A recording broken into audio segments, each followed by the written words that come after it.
12 की इतिहास की बुक का चैप्टर 14 जिसका नाम है भारत का विभाजन एवं आलिखित स्रोतों से इसका अध्ययन। इस चैप्टर को हम लोग स्टार्ट कर चुके थे और इस चैप्टर पर एक वीडियो अपलोड किया जा चुका है और उस वीडियो में हम बात कर रहे थे कि किस तरह से जो ब्रिटिश सरकार है वो भारतीयों को उनके परमिशन के या उनसे बिना पूछे या भारतीय नेताओं से बिना पूछे भारतीय सैनिकों को युद्ध में झोंक चुकी है जो द्वितीय विश्व शुरू हुआ है उसमें। और इस बात से सभी भारतीय नेता जो हैं इसमें गांधी जी भी हैं वो सभी बहुत ही नाराज़ हैं ब्रिटिश सरकार से और उन्होंने इसके खिलाफ कांग्रेस ने के जो मंत्रिमंडल है उन्होंने अपने मंत्रिमंडल से इस्तीफ़ा दे दिया उसके मंत्रियों ने। और इस बात का जो मुस्लिम लीग है उसे बहुत खुशी है, उन्होंने मुक्ति दिवस के रूप में इस दिन को मनाया, वो काफ़ी खुश थे इस बात से। इसके बाद अगस्त प्रस्ताव आता है। फिर हम देख रहे हैं कि गांधी जी ने व्यक्तिगत सत्याग्रह करने पर जोर दिया है कि जितने भी जाने माने नेता हैं वो सभी अपने अपने स्तर से व्यक्तिगत सत्याग्रह करेंगे और व्यक्तिगत सत्याग्रह करने वालों का काम ये होगा या उन्हें ये जिम्मेदारी सौंपी गई है कि वो देश भर में लोगों को इस बात के लिए जागरूक करें कि किस तरह से ब्रिटिश सरकार ने उनके साथ धोखाधड़ी की है, उनसे बिना पूछे उनके नेताओं से बिना परमिशन लिए भारतीय सैनिकों को युद्ध में झोंक दिया है जो कि गलत है। और इसके लिए भारतीय जो नेता हैं उनको भारतीय जनता को जागरूक करने के लिए कहा गया, साथ ही साथ हर तरह से इस युद्ध का विरोध करने के लिए भी कहा गया। तो जो व्यक्तिगत सत्याग्रह हो रहा है उसके परिणाम भी कुछ नहीं निकल रहे हैं। अंततः व्यक्तिगत सत्याग्रह को भी वापस लेने के लिए गांधी जी ने कह दिया है। और जो व्यक्तिगत सत्याग्रह करने वाले जो पहले व्यक्ति थे जिसका नाम हम लोगों ने देखा कि विनोबा भावे और दूसरे थे पंडित जवाहरलाल नेहरू। तो इस तरह से बहुत सारे नेताओं ने अपने अपने स्तर से व्यक्तिगत सत्याग्रह शुरू किया लेकिन उसका कोई फ़ायदा नहीं हुआ। ब्रिटिश सरकार ने किसी तरह की कोई बात नहीं मानी और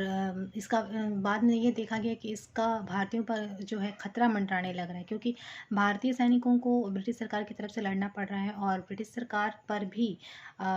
जो दूरी राष्ट्र हैं वो अब हावी हो रहे हैं और मित्र राष्ट्र की तरफ से जो राष्ट्र उसमें लड़ रहे हैं जिसमें ब्रिटेन भी है तो उन सभी की स्थिति ख़राब हो रही है। और अब जो है चूँकि ब्रिटेन में वामपंथी दल के जो नेता हैं चर्चिल जो कि उदारवादी नेता हैं उनकी पार्टी की सरकार बन चुकी है और ब्रिटेन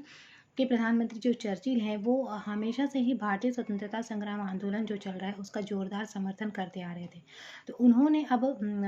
भारत में जो ब्रिटिश सरकार शासन कर रही है उन पर उन्होंने दबाव बनाना शुरू किया, उन पर जोर डालना शुरू किया कि अब किसी भी तरह से भारतीयों का सहयोग प्राप्त करने का प्रयास करें। भारतीयों की समस्याओं का समाधान अब जल्द जरूरी है क्योंकि उनके सहयोग के बिना हम विश्व युद्ध हार जाएंगे। हमें द्वितीय विश्व युद्ध में सफल होने के लिए भारतीय सैनिकों की और भारत की बहुत ज़्यादा सहयोग की ज़रूरत है। इसीलिए उन्होंने भारत में जो सरकार शासन कर रही है उन पर ये दबाव बनाया कि अब जाकर किसी भी तरह से भारतीय सैनिकों का सहयोग प्राप्त करें, उन्हें के नेताओं से बात करें और यहाँ के नेताओं की जो भी मांगे हैं उन्हें स्वीकार करें। तो इसी उद्देश्य से एक मिशन को भारत भेजा गया है, एक मंडल को भारत भेजा गया है कि आप जाएं और स्थिति को समझने का प्रयास करें कि उनकी नाराज़गी की वजह क्या है और उन्हें उनकी डिमांड्स क्या क्या हैं। इसी ये जो मंडल जो भारत आया इसके अध्यक्ष थे सर स्टेफर्ड क्रिप्स और इन्हीं के नाम पर इस मिशन का या इस मंडल का नाम क्रिप्स मिशन रखा गया। तो ये जो मंडल था वो 22 मार्च 1942 ईस्वी को भारत आया था और चूँकि इस आयोग के अध्यक्ष स्टेफर्ड क्रिप्स थे इसलिए इसका नाम क्रिप्स मिशन रखा गया। और ये जो सरकार जो बनी थी वहाँ पर वामपंथी सदस्य थे चर्चिल और वो काफ़ी उदारवादी नेता थे और उन्हीं के प्रयासों से ये कार्य जो है सफल होने जा रहा था। तो चर्चिल ने यहाँ पे घोषणा की कि ब्रिटिश नीति का जो उद्देश्य है वो ये है कि वो जितनी जल्दी हो सके भारत को स्वशासन दे देंगे, मतलब अब भारत को वो आज़ाद करने के पक्ष में है और इस बारे में विचार कर रहे हैं। तो आइए अब हम देखेंगे कि क्रिप्स मिशन जो भारत आया है तो उसमें क्या क्या प्रस्ताव पेश किए गए हैं, क्या क्या प्रस्ताव लेकर आया है, भारतीयों के लिए क्या क्या सौगात लेकर आया है। तो उन्होंने जो बातें इस मिशन में कही थी उसमें सबसे पहली बात जो ये थी उन्होंने कहा कि ब्रिटिश राष्ट्रमंडल के अंतर्गत भारत को पूर्ण और निवेशिक स्वराज दिया जाएगा। देखिए सबसे पहले जब आंदोलन शुरू किया था उस समय भारतीय जो नेता थे जिनमें हम कांग्रेसी नेताओं की बात करेंगे तो उनकी डिमांड थी औपनिवेशिक स्वराज। औपनिवेशिक स्वराज मतलब वो सीधे से तौर पर ये नहीं कर रहे हैं कि डायरेक्ट ब्रिटिशर्स जो हैं अंग्रेज जो हैं वो भारत से चले जाएं, वो ये चाह रहे हैं कि आप शासन करें बट शासन में हमारी भागीदारी होनी चाहिए, मतलब हमें भी शासन में भागीदारी दिया जाए ताकि ये जो शासन हो वो औपनिवेशिक स्वराज हो, उपनिवेश भी रहे और स्वराज भी रहे, यानी कि हम पर राज भी करें। तो ये डिमांड थी। लेकिन जो क्रिप्स फिर धीरे धीरे करके फिर जो मांग है वो काफ़ी चेंज होने लगी और अब वो औपनिवेशिक स्वराज नहीं बल्कि पूर्ण स्वराज की मांग कर रहे हैं जिसमें कि जो लाहौर अधिवेशन हुआ था, इसमें सबसे पहले पंडित जवाहरलाल नेहरू ने पूर्ण स्वराज की मांग को उठाया था और उसके बाद ही तिरंगा झंडा को फहराया गया था। तो अब जो है उनकी जो ये मांग है कि उन्हें अब पूर्ण स्वराज चाहिए, तो क्रिप्स मिशन पहला प्रस्ताव ये लेकर आया है कि वो अब भारत को पूर्ण स्वराज देने की बात सोच रहा है और वो देना चाहता है। दूसरी जो बात क्रिप्स मिशन में कही गई वो ये थी कि संविधान सभा और ब्रिटिश सरकार में अल्पसंख्यकों की सुरक्षा हेतु एक संधि की जाएगी। पहले ही ब्रिटिशर्स ने कह दिया है कि भारत में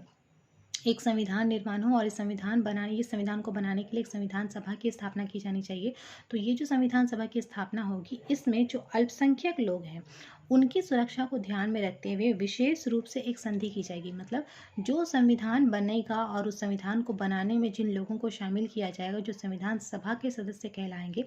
उनको खास तौर पर ये बात कही गई कि जो अल्पसंख्यक हैं भारत में, जिनमें हरिजन हैं और जो नीची जाति के लोग हैं, उनको, सिख हैं, मुसलमान हैं, इनकी सुरक्षा के लिए विशेष ध्यान दिया जाएगा। तीसरी बात जो कही गई वो ये कहेगी कि जब तक संविधान सभा का निर्माण ना हो, अंग्रेज ही भारत की सुरक्षा के लिए उत्तरदायी होंगे। उन्होंने भारत को स्वराज देने की बात कही, उन्होंने भारत के लिए एक संविधान निर्माण की बात कही, लेकिन अब क्रिप्स मिशन में वो ये बात कह रहे हैं कि जब तक भारत के लिए एक संविधान सभा की स्थापना नहीं हो जाती और वो संविधान की जो सभा है वो संविधान बना नहीं लेती, तब तक भारत पर शासन का अधिकार अंग्रेज सरकार का ही होगा।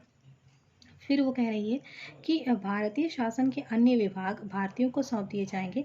इसमें सभी राजनीतिक दलों के सदस्य होंगे। क्योंकि शुरू से ही भारतीय नेता जो हैं वो शासन में भागीदारी की मांग कर रहे थे, तो अब जो क्रिप्स मिशन भारत आया है उसमें ये कहा गया कि शासन के सभी पदों पर भारतीयों को नियुक्त कर दिया जाएगा और राजनीतिक दल के जो भी राजनीतिक दल हैं, जो काफ़ी बड़े राजनीतिक दल हैं, उन्हीं के नेता इसमें शामिल होंगे और शासन में भागीदारी उनको दे दी जाएगी। नेक्स्ट बात जो कही जा रही है वो ये कही जा रही है कि इन सभी सुधारों के बदले भारतीय जनता युद्ध में सरकार की मदद करेगी। फिर वही बात आ गई कि जैसे कि हमेशा से ही उनकी ये नीति रही है कि वो भारतीयों से बहुत तरह के वादे करते हैं और उन वादों के बदले में भारतीयों के सहयोग की बात करते हैं। तो भारतीयों के सहयोग की बात करने के लिए वो यहाँ पर बहुत सारी बातें कह रहे हैं। जैसे कि मैंने जो 5 बातों के बारे में बताया, तो ये 5 बात जो है वो सब वो मान गए हैं, लेकिन उसके बदले में उनकी ये मांग रही है कि अब उन्हें भारतीयों का सहयोग शासन चलाने में चाहिए। इसके बाद हम देख रहे हैं कि गांधी जी जो हैं वो और कांग्रेस जो है वो क्रिप्स मिशन के प्रस्तावों को अस्वीकार करती है, क्योंकि इसमें भी वही बात कही जा रही है कि जो भी बातें हैं वो सभी युद्ध समाप्ति के बाद पूरी करने की बात कही जा रही है। युद्ध के दौरान या फिर अभी जो स्थिति है उस स्थिति में ये सारी मांगें स्वीकार नहीं की जा रही हैं। तो इसीलिए गांधी जी ने क्या कहा कि इसको हम नहीं मानते। गांधी जी ने क्रिप्स मिशन के प्रस्तावों को अस्वीकार कर दिया और इसके बदले में उन्होंने एक वर्ड यूज़ किया था। उन्होंने कहा कि जिसका बैंक नष्ट होने वाला है ये उसी के आगे जाने वाली चेक है। तो इस तरह से गांधी जी ने इसकी निंदा की और इस क्रिप्स मिशन को अस्वीकार कर दिया। इसके बाद जो है इस क्रिप्स मिशन और कांग्रेस के बीच में कोई समझौता नहीं हो सका और पूर्ण स्वराज के स्थान पर डोमिनियन राज्य के दर्जे, यानी वही औपनिवेशिक राज्य का दर्जा देने की और संविधान सभा में रियासत के लोगों के बजाय शासकों द्वारा नामांकित व्यक्तियों की मौजूदगी, इन सभी बातों को लेकर गांधी जी ने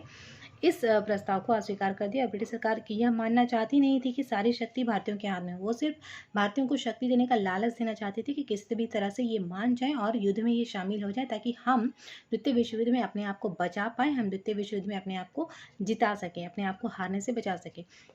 तो इस तरह से ये क्रिप्स मिशन भी असफल हो गया और अब जो है हम आगे देखेंगे कि किस तरह से गांधी जी ने अब